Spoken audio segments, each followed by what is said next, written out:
അതിഗംഭീരമായിരുന്നു.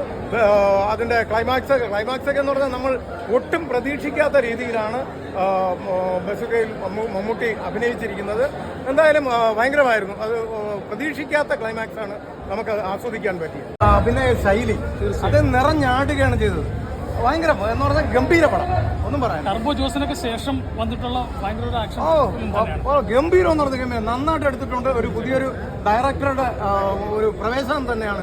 അദ്ദേഹവും തകർക്കും, യാതൊരു മാറ്റവും. കാലം തൊടാത്ത നടൻ എന്ന് വിശേഷിപ്പിക്കുന്ന ഒരു തീർച്ചയായിട്ടും മെഗാസ്റ്റാറാണ്. മെഗാസ്റ്റാറുമായി ഇനിയും ഒരു 10-20 വർഷം അദ്ദേഹം കളം നിറഞ്ഞു നിൽക്കും. ആയുസ് കൊടുക്കുമെങ്കിൽ തീർച്ചയായും അല്ല, ഐസൊക്കെ കൊടുക്കും. അത് ചെറിയൊരു അതെ കുടലിലെ ഒരു പ്രശ്നമല്ല, അതൊക്കെ കയറി വരും അദ്ദേഹം. അതല്ല ഉദ്ദേശിച്ചത്. ശരിക്കും പറഞ്ഞാല് ഒരു നാണയത്തിന് 2 വശങ്ങൾ പോലെയാണ് മമ്മൂട്ടിയും മോഹൻലാൽ. അപ്പോ അവര് തന്നെ അങ്ങോട്ടും ഇങ്ങോട്ടും ഒക്കെ വളരെ സൗഹാർദ്ദത്തിൽ അവര് ഭയങ്കര അങ്ങോട്ടും ഇങ്ങോട്ടും അദ്ദേഹത്തെ കണ്ടു പഠിച്ചുകൊണ്ടിരിക്കുകയാണ്. കാര്യം അദ്ദേഹത്തെ പോലെ എങ്ങനെ ആകാം എന്നുള്ള ക്ലാസ് അവർ നടത്തിക്കൊണ്ടിരിക്കുക. രൂപപരിവേഷം നടത്തിക്കൊണ്ട് അഭിനയിച്ചിട്ടുള്ള കഥാപാത്രങ്ങൾ ഒട്ടേറെ ഉണ്ട്. ബ്രഹ്മയുഗം മാത്രമല്ല വാറുണ്ണി അല്ല, ഇപ്പൊ അടുത്ത കാലത്ത് വന്ന തികച്ചും വ്യത്യസ്തമായിട്ടുള്ളതല്ലേ ഇപ്പൊ ഈ പടം എന്ന് പറഞ്ഞാൽ നിറഞ്ഞാട്ടുകയാണ്.